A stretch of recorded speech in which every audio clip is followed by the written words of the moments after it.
Hi there, Joe Clifford Faust here. Welcome to episode 3 of JCF TV. Today we are going to be discussing the importance of reading to a writer. And in order to do this and discuss it fully, I'm going to expose myself to you. No, not in the way you think. What I'm going to do is I'm going to read something to you. I'm going to read you a poem that I recently finished. Now, you have to understand my relationship with poetry. I've probably written, I don't know, not a whole lot of poems over the years, but I've written a few, and I can probably count on one hand those that I might let someone read if I'm out of the room and not cringe about the thought of it too much. I just don't have a really good relationship with poetry. I just don't feel like it's very good. But then on the other hand, I don't like anything else I write either. I can't read my books after I've written them and things like that. But so it may just be a personality flaw on my part. But what I'm going to do is expose myself to your ridicule and read this poem that I have just recently finished. And for those of you who like to see all the punctuation, because I was kind of happy with the way the punctuation turned out in this one, frankly, I'm going to subtitle it right down in here in post, so you can kind of see what the words look like line by line. So, without any further ado, I'm going to do that naked on a tightrope thing and read you this poem I finished on 4/2/12. This is called A Brief History of Love. By all that's pure and holy, a king said in his pride, we shall not be at peace till she is back here by my side. For all that he was hearing was the burning of his heart, since evil riding horseback tore their perfect world apart. And so decree was given, and the men joined by the score. They sharpened blade and pike and axe, and marched to drums of war. By all I summon in me, a man to himself said, I shall not be at peace till she is lying in my bed. For all that he is hearing is the burning of his lust, which kindles his humanity and leaves behind the dust. And so through crowd he infiltrates in hopes that she succumbs to a single night of passion in march to Ares' drums. Is all we have within us, a dismaying poet asked, just another senseless battle undeserving of our task? For all that we are hearing is a conflict old as time, and in the name of love, although that word was redefined. If betterment we truly seek for this world battered sore, we should let our hearts speak louder as we march to drums of war. Okay, that's it. 36 lines. What's remarkable about this to me is that I have been working on this poem since 1998. When I wrapped it up the other day, I was looking through some files, and I found a file dating back on my hard drive, a file dating back to 1998, full of notes about this. This was originally going to be an epic poem. It was going to be pages long, and I ended up boiling it down to 36 lines.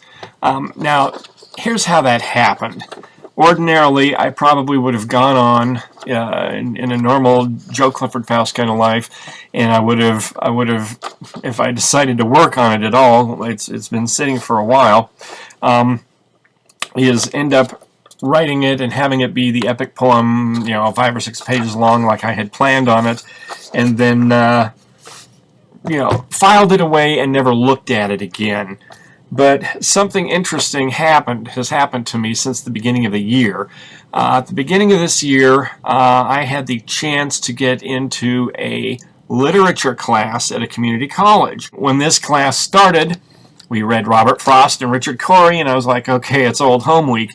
But then we got into Yeats and Auden and Sassoon and some of these, Thomas Hardy, some of these wonderful poets, or they're supposed to be wonderful. I didn't think too much of The Wasteland when I finally got to read it, but I was exposed to it for the first time. And something odd happened to me reading all of these great pieces of literature and dissecting them and things like that, it finally clicked in my head how to do this. And all of a sudden, it didn't need to be a 5 or 6 page epic poem. It was 36 lines you can get on one piece of paper, which I thought was really fascinating. Now, it all comes back down to this. I probably wouldn't have produced this if I hadn't been writing or hadn't been reading poetry in my English class. So, what does that got to do with writer's reading? It has everything to do with writer's reading. You have to see how it's done. You can read books on how to write a novel or how to write a poem, and it's just not the same until you get in and dig in and see how the pros are doing it. You need to read Hemingway, and even if you don't care for him like I don't, you need to understand why he was important.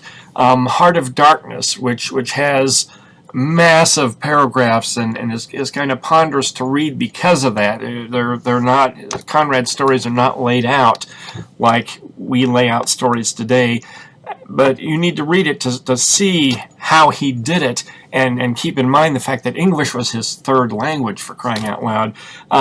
You know, you can even read Stephen King and pick up stuff. Early on when I was reading Stephen King, there were things he did, and I thought, okay, that was kind of cool. And he did a lot of stuff that I would go, boy, that's kind of dumb, and I wouldn't do that. But then he's writing horror, and I'm not. And he, you know, he could get away with things like that within the genre. And if you're writing genre fiction, or if you're writing literary fiction for that matter, you need to read the stuff to find out what you can get away with and what you can't. If you're writing a literary novel and you pull a Stephen King and put a line out of a phrase in all caps with exclamation points on both sides, you're going to get laughed at, and editors are going to go chunk, and your manuscript's going to be in the garbage. You need to see what other people are doing. You need to expose yourself to things like this. It's just a great thing. You will see things you like that you can do. You will see things that you don't like that you say, well, I'm never going to do that.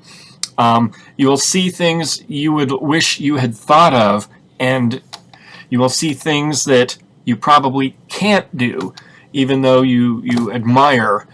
So you really need to get a picture of what's out there. So that's why writers should read. If you're a writer and say you don't need to read, you're wrong. So